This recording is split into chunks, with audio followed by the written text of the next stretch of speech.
Hello there. Welcome to the How to Market Your Horse Business podcast. So glad you're joining me here today. As you've likely guessed by now, my name's Denise Alvarez. I get to host you here on the podcast each week. And before we dive into today's episode, which I'm actually super pumped about because I think it's going to really help a lot of you, I'm going to quickly introduce myself just in case we're new friends, and then we'll dive right in. So, as I said, my name is Denise, and through my business, Storm Lily Marketing, I get to serve as an equine business coach, helping dream-chasing entrepreneurs in the horse world to build and grow their business sustainably so they can do it without burning out while doing what they love. That's truly been my heart for years.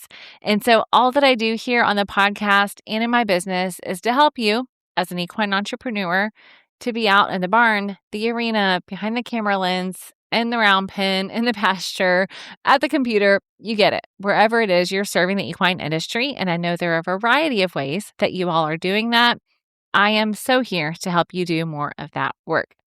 And today we are doing that by way of diving into a really specific topic that, believe it or not, in all of our 217 episodes of the podcast, I've never really talked about specifically, which is a client intake process. Now, before you walk away because I said process or you think client intake sounds too formal, please stay with me.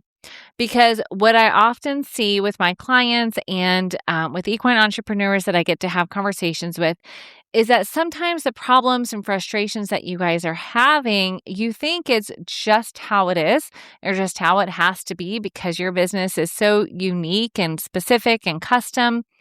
But the truth is, for many of you, a few simple systems can be a game changer. And today, that's why we're talking about your client intake process.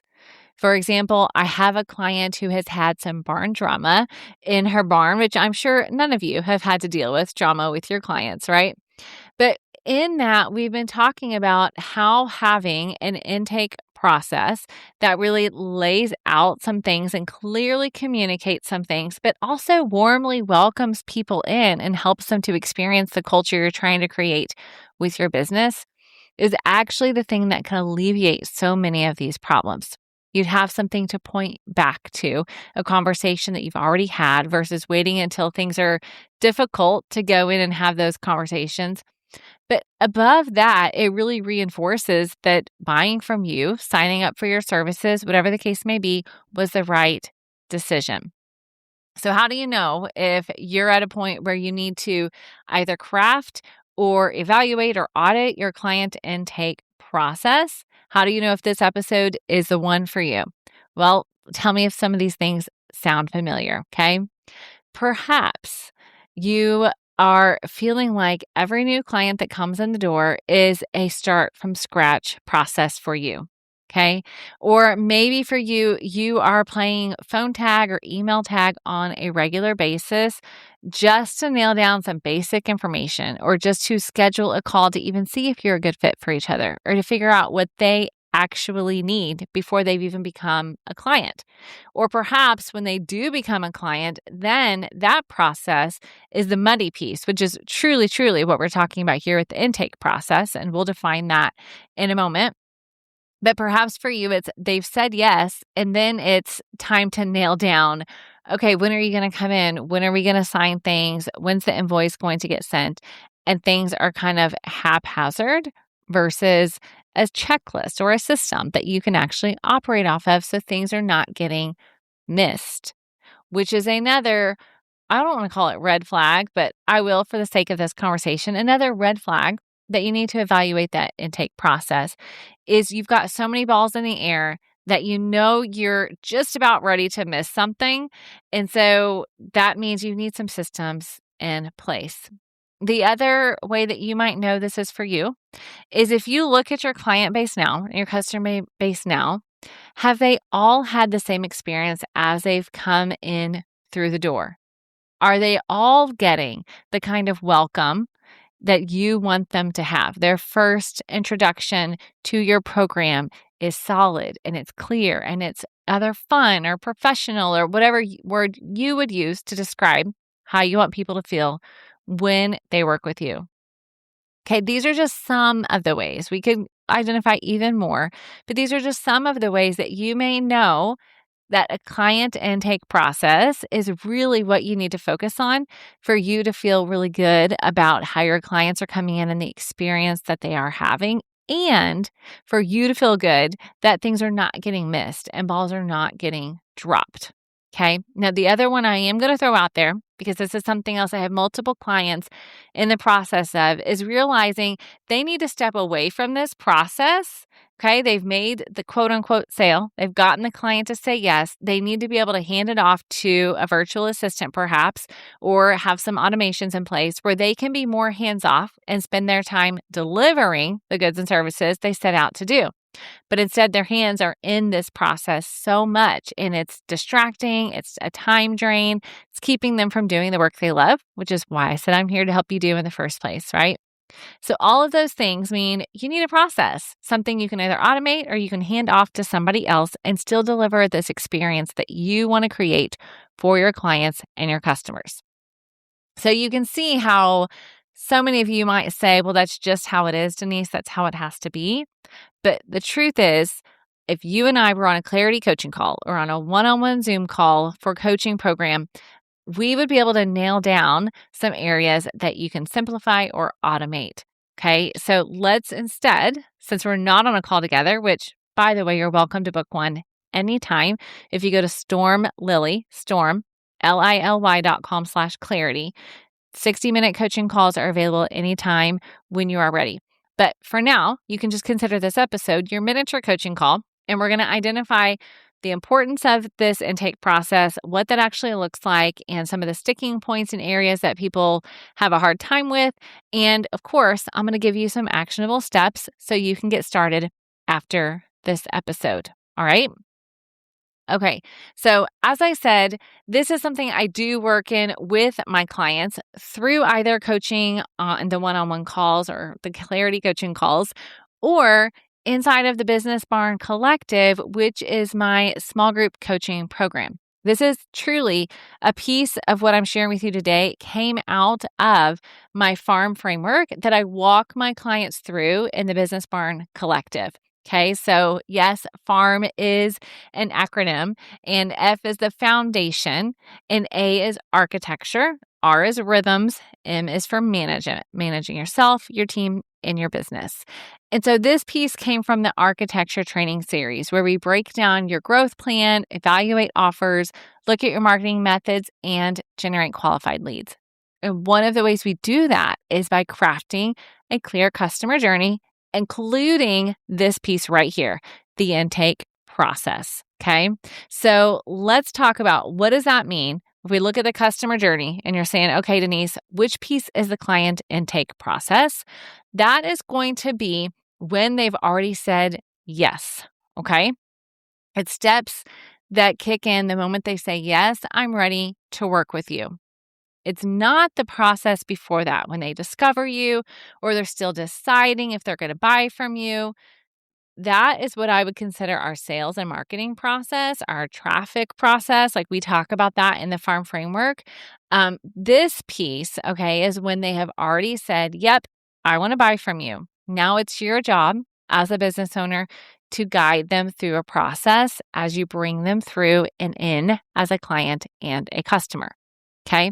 Now, in case you're listening to this and thinking, gosh, dang it, I wish I could get some notes on this, please know that you can always get the show notes, highlights of the conversation in the show notes. So if you just go to Storm Lily, again, to make it super easy for you guys, that's Storm, Lily, because I know sometimes it sounds a little funny when I say it fast, .com/21, I'm double checking myself here, okay? Let's see, 219 for episode 219. Okay, so I've got the highlights of everything right there for you in case you're listening and not able to take notes. Okay, so we've got the intake process. Now, I want you to think of it as this. The sales process is what gets you to the yes, and the intake process is what happens afterwards, okay? So you're setting them up, you're keeping them informed, you're getting them ready to work with you. And this is when a lot of people will say, well, I've said yes, I just need to send them the invoice and we're good to go. right? Or maybe you're thinking, oh, she's going to talk about contracts, which we are, but stay tuned, okay? That is a piece of it. Agreements are a piece of it, 100%. But really remember, we're wanting to create this cohesive customer experience when it comes to how you work with your clients. So back up just a bit and consider that your intake process is the first real experience that a client has of what it's actually like to work with you. Okay. Before they even get results from your program, before they experience your expertise firsthand, they are experiencing your process in that very beginning piece. And what's happening is it is either reaffirming that they made the right decision to work with you, or it's making them second guess. And I will tell you this, we talk about buyer psychology here on the podcast, and we've done that in different ways. So I'm not going to super dive into that because we're talking sales process, but I will tell you this one piece that's very important. When it comes to buyer psychology, very often we will make an emotional decision to buy, but then we will back up that decision with logic, with data.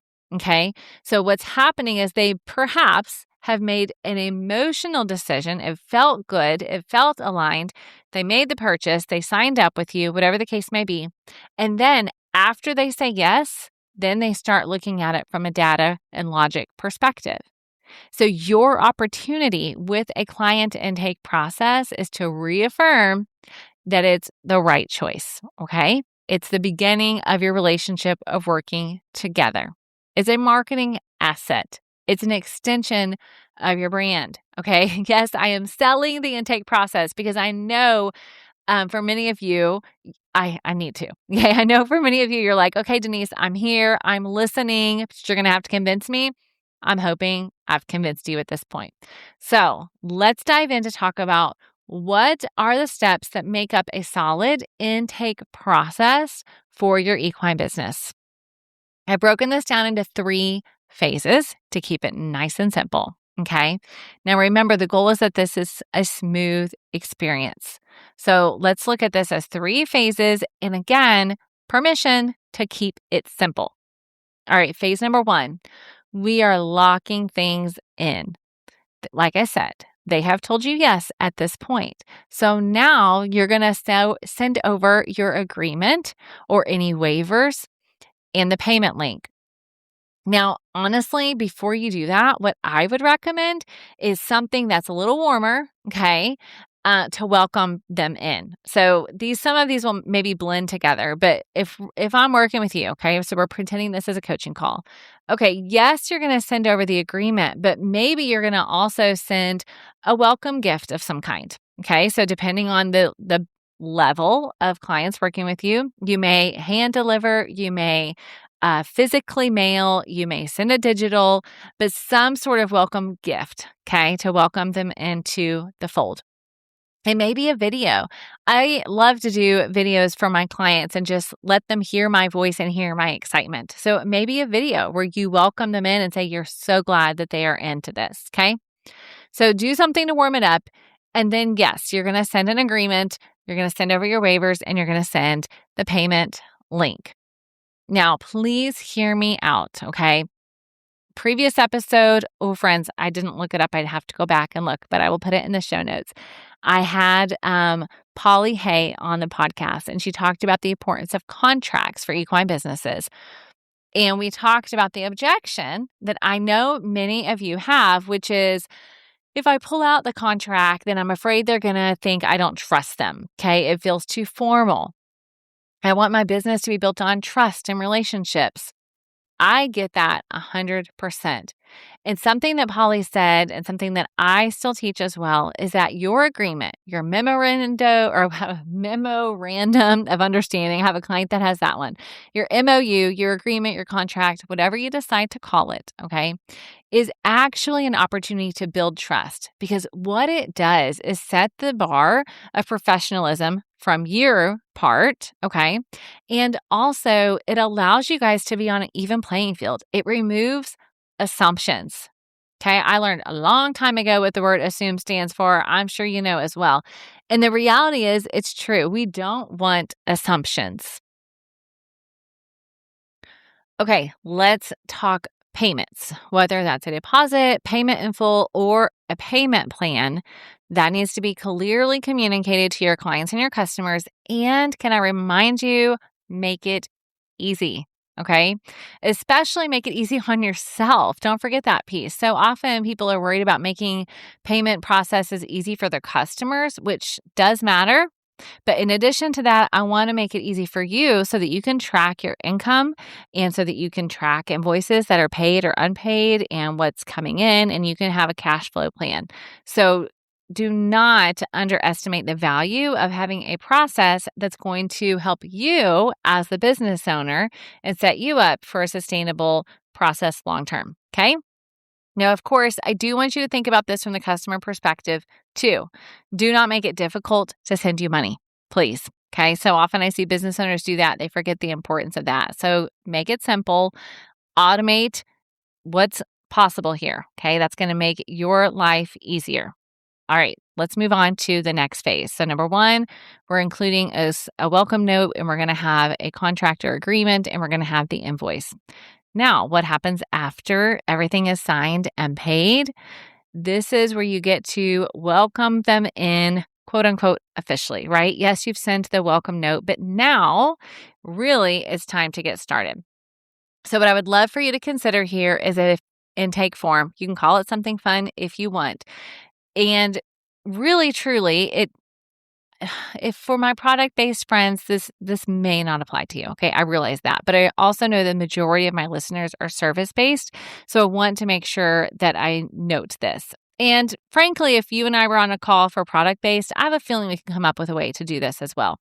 But your intake form is your opportunity to learn the ins and outs and the specifics of your client, of their horse, of their goals, whatever it is that you're doing. So for example, if you're a body worker, you want to come in prepared for that first session. You don't want to spend the time that you're coming in having the conversations that you could have had ahead of time or the information you could have gotten ahead of time. So you're going to ask about the areas of concern. You're going to ask about the health history. You're going to ask about recent work they may have had done or vet visits they may have had done. Get that information ahead of time. Okay. That's going to come in your intake form. Same if you're a riding instructor. This is your chance to ask about their history, about their experience level, about their goals, about any physical limitations they have. We could go on and on for each of your businesses, what this may look like. It's going to look a little bit different, but the goal here really is to get you the information that you need ahead of time so that when you are having that first session and you begin work, you're already prepared. Now, the other great thing about having an intake form, it can be simple. Let me just remind you this. But the other great thing is it gives you a baseline, okay? So when we work together, we're going to talk about making decisions from data. One of the ways that you can do that, and one of the ways you can market your services well, is to have something to measure the before and after. We're going to talk about marketing the transformation when you have an intake process that includes a brief form where you can ask questions about how they feel or how they feel about their horse or how they feel about their riding or what are they struggling with, what goals do they have. If you can even give them just a couple questions where they're rating something from 1 to 10.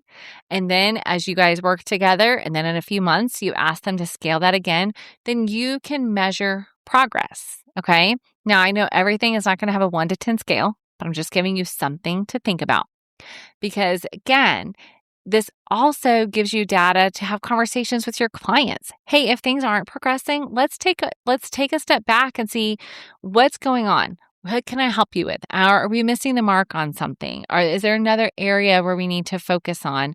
Or are you doing the homework that I'm giving you in between your sessions, right? That's something I would talk about with my clients. For many of you, you're probably giving your clients things they need to be doing between the time you're there and working with them. Are they doing those things? Gives you also a way that you can celebrate progress, right? What a wonderful way to be able to celebrate progress and take them back to the beginning when you started working together and what they're doing now. Your intake form is a gold mine and opportunity to do that, okay? Now, of course, again, I'm reminding you that this is the welcome piece where you're also giving them what they need to know as a client, okay? So for example, This could vary, of course, depending on your business, but say you're welcoming them into your riding program. Or maybe you're welcoming them into your barn and they're bringing their horse in to be boarded as well. So then you're going to give them, you can call it something fun, but essentially a welcome packet. This could be a PDF. It could be something you print out, but you're going to deliver to them the information they need ahead of time so that you guys have an understanding, so they have easy access to the information that they need. So perhaps it is emergency information. Perhaps it is hours of operation and standards of when they can expect to be there, what the visitor policy is, all of those things, right? It's going to vary from your barn and your business, but it's your opportunity to give them the information they need ahead of time. It answers truly the what now question, okay? So they've signed the agreement, they've paid the invoice, and then you're going to keep them moving through the process so they're not wondering what's next. Your job as the business owner is to answer that question before they even have it, okay? So that's phase 2. Now, phase 3 is when you begin the work. So this may be the first lesson, it may be your first session together or appointment, whatever that first touch point of delivery looks like for you and your business. That's the final phase of the client intake process. And this does matter, okay? Because again, think about you are solidifying for them every time you guys engage. You are solidifying that you are the right person and that the reason they hired you was accurate, okay? That they weren't off their bases, that they actually made the right decision. And every interaction, every process here, every step in the process is an opportunity for you to reaffirm that.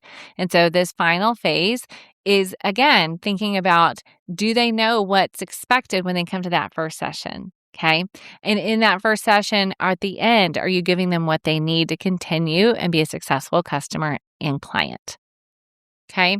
All right. So that is the flow that you're going to follow. You can see it's simple, it is powerful and simple. Okay. And ideally, as I said, each piece naturally leads into the next. And ideally, we have some automations in there. Okay. So that even if you need to customize a few things, you still have a standard to go off of. So maybe you have a standard welcome packet and there's a couple pages you need to customize. That's fine. Okay. But do standardize as much as you can to make it easier on yourself. And also, it's easier on your clients and customers. All right. Okay, so let's talk about some of the sticking points. I know for some of you, as you are listening, you have some hesitations or objections, or you think this isn't going to work for you in your business. Now, again, if we were on a coaching call, I could walk you through this, but since we are not, I'm just going to give you what I hear sometimes as some of the common objections or problems or sticking points as clients are working on that client intake process. Okay. All right. Number 1, I don't want to seem too formal. I like having a relational approach. And if I do this, then it's going to sound too formal. Okay. I get this. And I understand that you're relational. And that's one of the reasons why people are coming to you. And that's lovely. You do not have to erase that personal relational feel in your business when you create a standard process for your intakes, okay? Truly, your agreement can still have a personal feel to it. The way you deliver it can still be a great experience, okay? I promise you. Instead, what you are doing is actually creating a process that feels less chaotic than just sending it in the middle of the night when you remember it, or recreating something from scratch every time, which takes you longer, makes you feel stressed out, and they can feel that experience. So truly, one of the great things you can do with your relationship with your clients is to have a process that is organized. It makes them understand what to expect and know what to expect in working with you. It's actually time efficient, which they appreciate, and it makes it easier for them. Okay. You can still be professional and relational. I promise.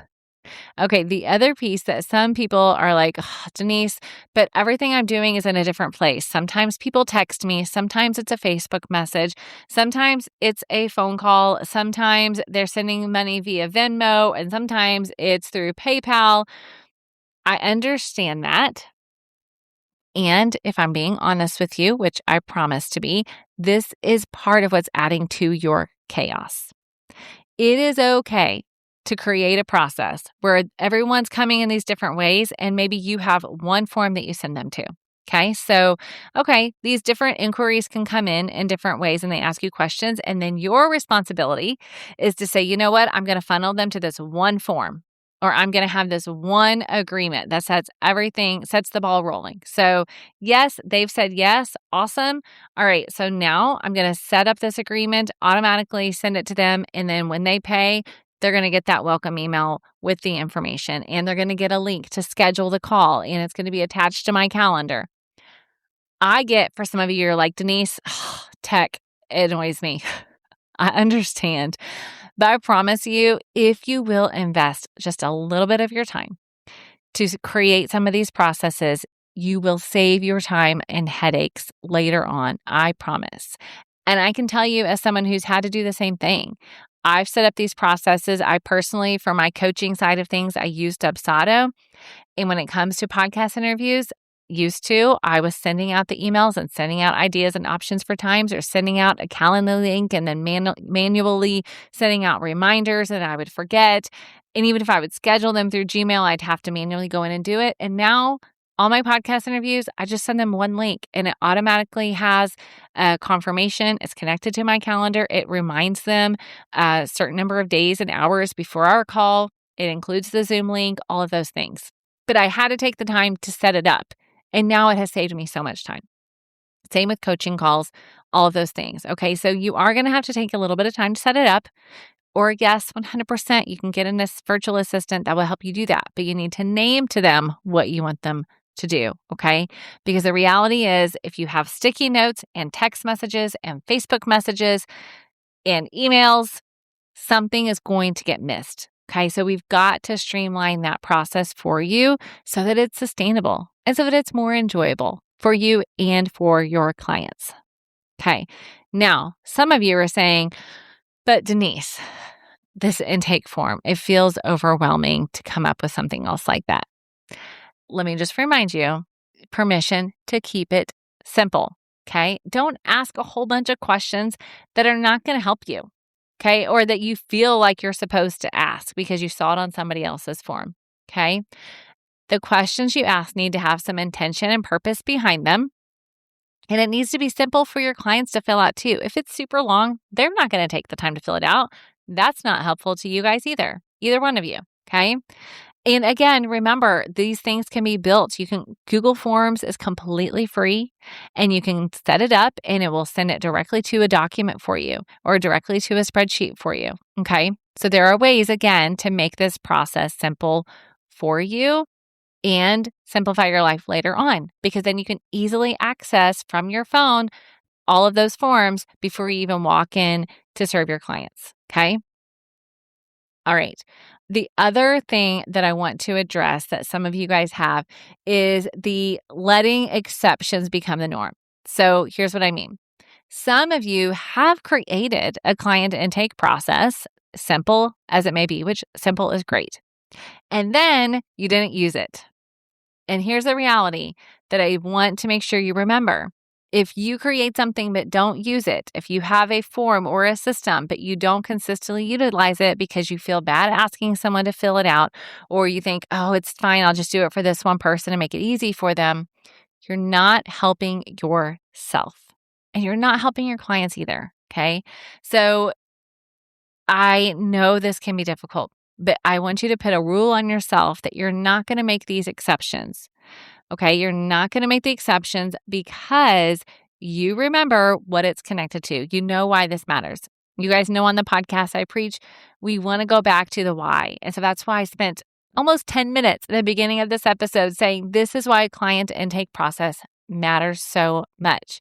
So because you know it matters, because you know it's going to save you headache in the long term, it's actually going to help you better serve your clients and your customers. I want to help you. Don't make the exceptions. Just stick to your process, okay? All right, the last thing that often happens and we get stuck with is thinking there has to be an all or nothing. I have to do all these steps Denise said, or else I'm not doing any of it. Give yourself permission to start somewhere. You've heard me say that numerous times here, and you've heard my guests say that numerous times. Okay. Now, 100%, we have perfectionist mindset sometimes that jumps into this and thinks it has to be perfect before you can send it. It doesn't. It can be simple. Okay. And you can always build onto it later on. So your first step is to start. Okay. So what are we going to do? That leads us into the last part of this episode, which is what can you do today to create that effective client intake process? Because you guys know I'm 100% about learning and I'm 110% about taking that action. So I don't want you to get off of this episode and listening here and think, I'm so overwhelmed, I don't know what to do because Denise shared these 3 phases and I don't even know where to start. Here's where I want you to start. And that's exactly what I walk my clients in through the Business Barn Collective Farm Framework training. Audit. You're going to audit the experience first. Literally take out a piece of paper, okay?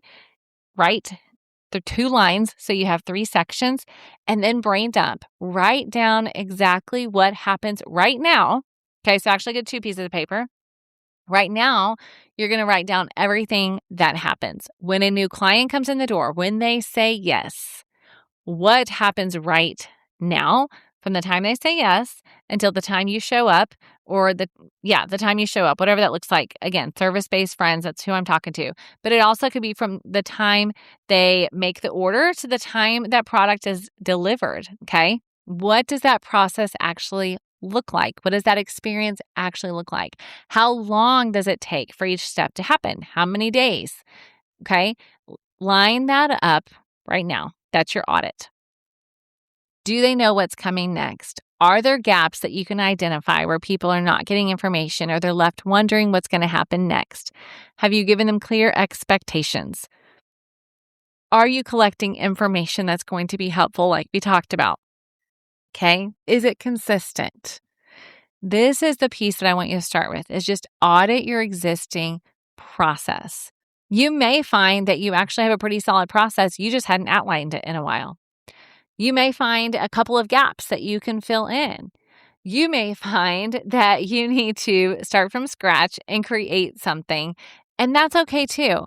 But what I want you to do first is just audit your process and then identify your next step, okay? So it may be that you need to write that welcome email. It may be that you want to send something, send a gift of some kind, and now you need to find what that is. It may be that you're going to create that welcome packet and outline that, which, heads up, use your friends ChatGPT and Claude to help you with that. There is nothing wrong with that. Just remember, you've heard me preach this before, keep your heart. But you can ask for help, okay? Ask for help. Just don't take it at face value. Make sure it has your voice. Make sure it has your heart. But you don't have to completely start from scratch. You can absolutely use the AI tools to make your life easier, okay? Okay, so that's it, friends. That's what I want you to do. Number 1, audit the experience your customers have now. Find your gap, and then take a step to close that gap. Now, I asked you to get 2 pieces of paper because if you're someone who's like, oh, I need to overhaul this. Okay, number 1's the audit. Paper number 2 is what I want to happen. And then you can identify your next steps from that. Okay. Now, remember, the goal here is to create that experience that keeps your clients coming back, that builds in the referrals, and that helps you to build and grow your business in a way that's sustainable for you as the business owner. Okay. So if today this conversation about client intakes and processes got you to thinking about other systems and processes your business is running on, or maybe not running on, or running on smoothly like you would like, then I want to invite you into the Business Barn Collective. It is my small group coaching program for equine entrepreneurs who are ready to stop piecing things together and truly build a business with a foundation, with systems and rhythms in place that will allow you to build and grow without burning out. So we dig into your messaging, we dig into your offers, your systems, and your leadership, because all of those things truly matter. And we do it together in community and coaching, meaning you have one-on-one time with me as your coach, and you are a part of a community where you can learn and grow together. And I don't just mean a membership where you're just in a big group. I truly mean community where we are on Zoom calls of small groups together and you're asking questions and getting real life advice from real life equine entrepreneurs like yourself. So if that sounds like where you need to be right now in this season of your business, I would love to invite you to learn more and apply for the next session. So if you just go to stormlily.com/collective, you will find all of the details there. You can apply directly from that page as well. And of course, I do have free fit calls available. So if you're not sure if one-on-one coaching is right for you or this group coaching option is right for you, then please feel free to get in touch and book a free fit call. And we'll get on Zoom together and chat about where you are in your business, where you want to be, and which coaching option is the best fit for you in this season. All right, friends, I am so very grateful to have you here. Thank you for joining me. As always, if this episode was helpful to you, subscribe or follow so you don't miss another one, and share it with an equine business friend that you know would help in their business as well. Okay? Thank you so much for joining me here today. Have an amazing day, and I'll see you back here next week. Bye.